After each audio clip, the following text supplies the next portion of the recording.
Hey, welcome back to the Pokervlog. Last time we spoke, it was Sunday, November the 26th. And it's still Sunday, November the 26th. So I wasn't planning on playing today, and I certainly wasn't planning on vlogging. But as it turns out, I got the itch to play, and I thought, why not do a vlog again and see if we can't get some redemption the day after a losing session. So that's what we're going to do. We're on the list for 2-3 over at South Point. I am going to jump in the car. I'm going to head over there, and I will see you all at the tables. All right, first hand, we jump into one of our favorites, Jack 10 suited, this time of the spade variety. We've got a player under the gun who decides to put in the $3 call, aka limps, and I raise things up. I make it 15 to go. This gets everybody else out of the way, so everyone decides to fold except for the under the gun player who put in the $3 call, which is exactly what we were hoping for. So we have isolated this player, and we are going to go heads up to a flop in position, which is always a good thing in no limit Texas Holdem. And we see a pretty good flop, Jack 3-3 rainbow giving us top pair with a not-so-great kicker, but when the under-the-gun player checks, I decide to throw out a continuation bet, and that is going to get the job done for this first hand.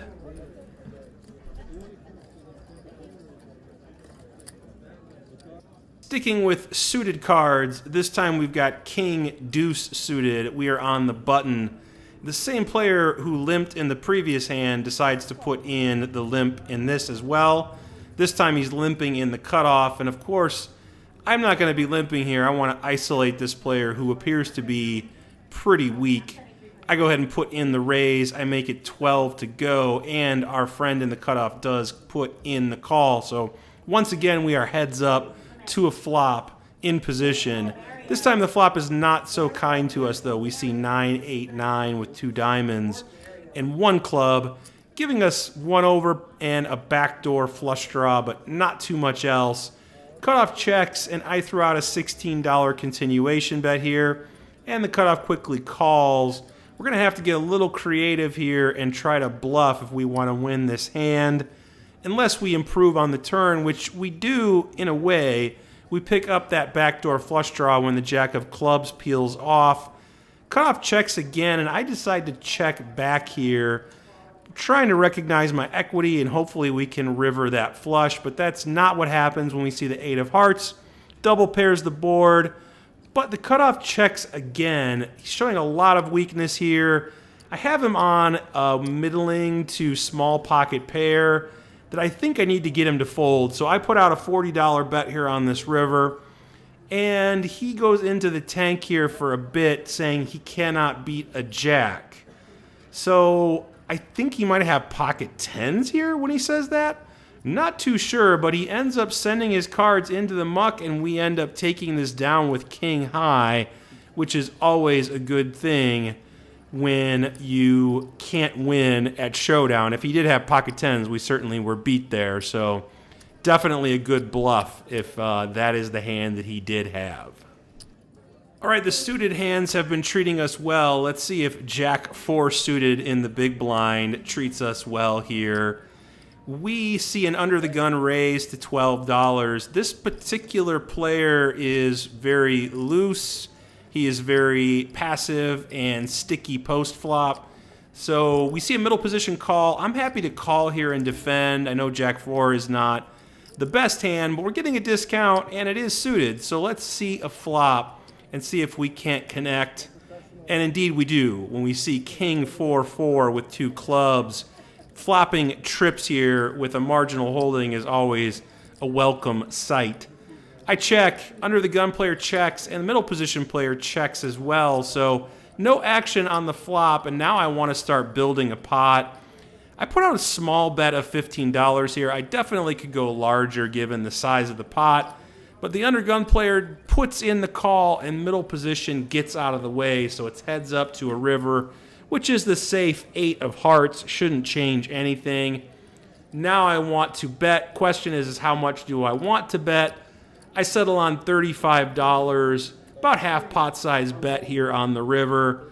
And the under the gun player hems and haws a bit here about me having a 4, but does call, and I do show him the bad news, and we end up taking down this pot with our flopped trips with a pretty bad hand, all things considered, pre-flop. Probably shouldn't be playing this too often, but I think in this specific spot, it worked out for us. Okay, I didn't capture the pre-flop action here on camera, so let me get you caught up to speed before we head to the flop. I've got ace-queen of clubs. I'm in the low jack in middle position. We see a limp from under the gun and under the gun +1, and from a middle position player. So 3 players decide to limp in front of me. I raise it up. I make it 20 to go. The cutoff calls and the small blind calls, and all of the players who limped call as well. So we end up going 6 ways to a flop here. Flop comes down jack 5-6 with 1 club, giving us 2 overs and a backdoor flush draw. And let's go ahead and get into the action from there. The flop action starts when the small blind donk bets $35. We see a call from under the gun +1 and a call from middle position. So I decided to go ahead and put in a call here as well. I think we have 2 overs and a backdoor flush draw that can improve us. So I think calling is fine here. I thought raising would be a bit of an overplay. Everyone else gets out of the way, and we're going 4 ways to the turn, which is the 3 of hearts. This is not a great card for us, doesn't improve us at all, and the small blind does not slow down here. Small blind continues to barrel on this turn card. He makes it $75 to go. Under the gun +1 player pretty quickly folds, but the middle position player decides to call. Now the action is back on me, and I don't really see what we're beating here. Unless the small blind has a hand like 8-7, I don't think we're ahead too often, and with a player calling in middle position who's probably got at least a pair or a draw themselves, I don't want to be in a spot here where I'm hero calling with ace high versus 2 opponents. So I decide to just go ahead and send my cards into the muck, and we move on to the next hand. And that next hand is an improvement. This time we have a pair, pocket jacks in the big blind. $6 under the gun straddle is on. Folds around to the button, and the button puts in the raise in this hand. He makes it 15 to go. Small blind player quickly gets out of the way, and the action is on me. Could certainly 3-bet, but I just decided to call here, and this invites the straddle along as well, who puts in the $15 call with all $1 chips. And we are off to a flop. Flop does improve our hand. We see queen jack 8 giving us middle set. Very connected board, though, with 2 clubs. We've got straight draws, flush draws, you name it. Checks around, and that aforementioned flush draw does connect on the turn. We see the 6 of clubs. I don't think these players are going to be checking a flush too often on the flop. So I decide to start building a pot here. I make it 20 to go. Straddle quickly folds, but the button puts in the call, and we are heads up to a river, which is that 4th club, the 9, which isn't the card I wanted to see, so I slow down and check. Expecting the button to bet here pretty often, but he looks at his cards and decides to check back, and I think that's a good sign until we see the queen 10 with the 10 of clubs giving him the flush on the river. Jacks did not do it for us, so let's see if pocket aces can get the job done. We look down at the Rockets in the cutoff. We've got 2 players who limped into the pot. I raise it up to 15. Small blind player puts in the $15 call, and 1 player limp calls in middle position. So we go 3 ways to a flop of 10-5 deuce rainbow. Pretty safe board, so when both players check it to me, I'm not going to be checking. I count out a $40 continuation bet here. Small blind thinks for quite some time about whether or not he's going to be calling, folding, or raising here. He does decide to just put in the call, but it's a little suspect how long he took on this flop. Pretty dry board. Shouldn't be too much of a decision.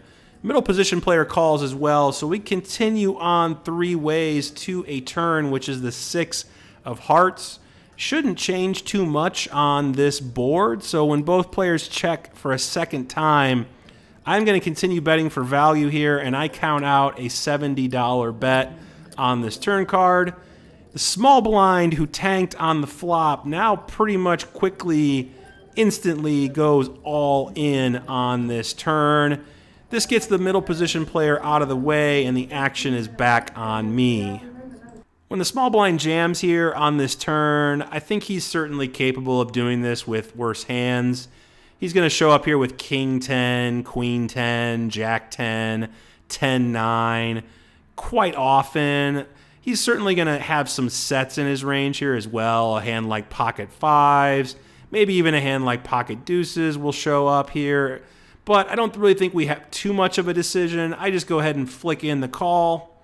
So we do flick in the one-chip call, and the small blind very happily, quickly turns over pocket tens to show us a flop top set. We don't improve on the river, and of course, I am beat and disgusted here as I flick my cards into the muck and count out my chips. I don't know, I'm probably being result-oriented, but I feel like whenever players show aggression and interest on the turn, they just always have it, and I probably should just fold. When I go on tilt, usually one of two things happens. I either get really tight and I only start playing the stone cold nuts, or I get a little loose and start making more speculative calls. Let's see how this plays out. I've got King 9 of hearts on the button. Middle position player puts in the $3 call. I raise it up and make it 17 to go. Small blind quickly gets out of the way, but the big blind puts in the call. The big blind is the player we just lost the pocket aces hand to. And the middle position player puts in the call as well. So we're going to go three ways to a flop. Flop is pretty connected. We see 10, 9, 4 with two diamonds. Gives us middle pair, second pair with a flush draw and straight draw out there. Both players check, and I think I make a mistake here and check as well. I think I should be betting instead of checking on this board. As played, though, we see the 6 of clubs, and now the big blind decides to lead out here on this turn. He puts in a $26 bet here. Middle position player pretty quickly gets out of the way. Now the action is back on me, and I think this is a pretty easy call. I don't believe this player at all. I think he's probably bluffing and trying to take advantage of the fact that I just lost a big pot. So I flick in the call, and we are off to a river. River is a pretty safe card. It does bring in the backdoor flush. It completes the backdoor flush, and it pairs the board. So when the big blind keeps firing here, I just am a non-believer at this point. I think he's going to show up here with a lot of missed flush draws or over cards and is just trying to steal the pot. So when he bets here, I just quickly flick in the call, and he says, "You're good with any pair," and ends up mucking his cards. I do show that I had the King 9, and we end up taking a little bit of our money back. Not much, but a little bit of our money back on this hand. After the last hand, we go card dead for about an hour and a half before we pick up pocket 8s on the button. Ends up folding around to the cutoff who puts in the raise. He makes it 15 to go. I think we have a pretty clear call in position with pocket 8s. So I put in the 15. There's a dead small blind and only a big blind in this hand, and the big blind puts in the call as well. So we're going to go three ways to a flop in position. We end up hitting middle set on Jack 8 deuce with 2 hearts. Big blind checks, and the original raiser in the cutoff continues here for 20. The price of poker is going to go up as I'm going to be raising on this flop. I make it 60 to go. Expecting the big blind to fold pretty frequently here, but that is not what the big blind does. After tanking for a bit, he puts in the call, and the cutoff gets out of the way. So we're going to continue on heads up to a turn with the big blind. Not what I had originally anticipated. I would have expected the big blind to fold and the cutoff to call, but that is not what happened. So we're off to a turn, and I'm just praying for a clean, non-heart, no 10, no 9 turn, and that's what we see when we see the deuce of clubs, pairing the board, giving us a full house. Big blind checks again, and I slow down and check here as well, getting a little deceptive, trying to disguise the strength of my hand. We see the beautiful queen of hearts on the river. Big blind checks yet again. I'm not going to be checking here. I'm going to be firing out, and I go with a large sizing of $125. I think I could even be going a little bit bigger here on this river. Closer to a pot-sized bet, I think, would be completely reasonable. As played, this puts the big blind into the tank, and I, of course, am just praying for a call. This player in the big blind is the one who beat us with the set of tens, so I'm trying to get some of my money back here with this river bet. Unfortunately, after tanking for quite a while, the big blind decides to go ahead and fold, and they send their cards into the muck. Not sure exactly what he had that caused him to tank for quite some time. Maybe he had just a pair, like a pair of jacks, that he thought was possibly good on the river. Not sure. But as played, we end up winning this $300+ pot with our set of eights.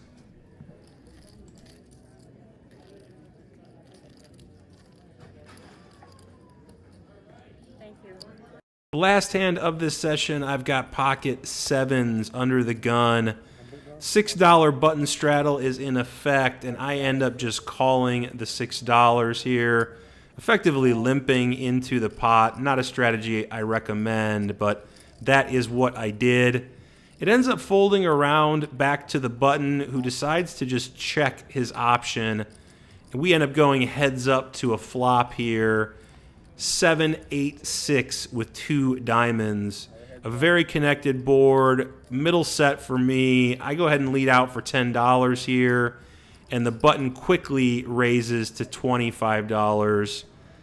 Just 15 more for me to call, so I go ahead and put in the $15 call, and we are going to go off to a turn card, which comes the 10 of diamonds, completing some of the straights and completing some of, if not all of, the flushes. So when I check and the button bets 50, I think I can continue calling here, which is what I do, and we see the ace of diamonds on the river. Now I don't beat anything, and I check, and the button quickly bets $100. Just don't see how we're ever going to be good in this spot unless the button is just completely bluffing with air, which I doubt is the case. So I go ahead and let my cards go, and that's going to do it for this session. Well, that sucked. It is technically Monday, November the 27th. It's a little after midnight. Just made it back to the apartment. Played for about 5 hours, maybe a little less, 4.5 hours. And nothing, literally nothing, was working for me. Pocket aces got cracked twice.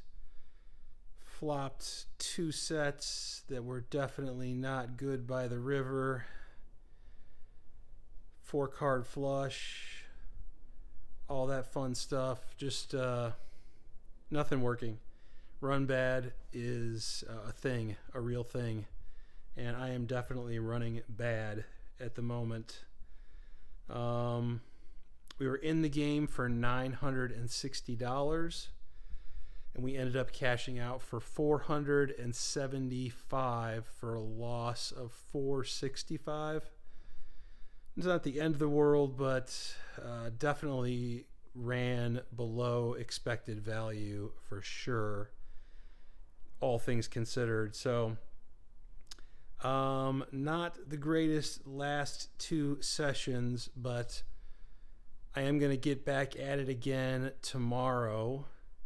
And not sure if I'm going to vlog that session or not. We'll see. We will see.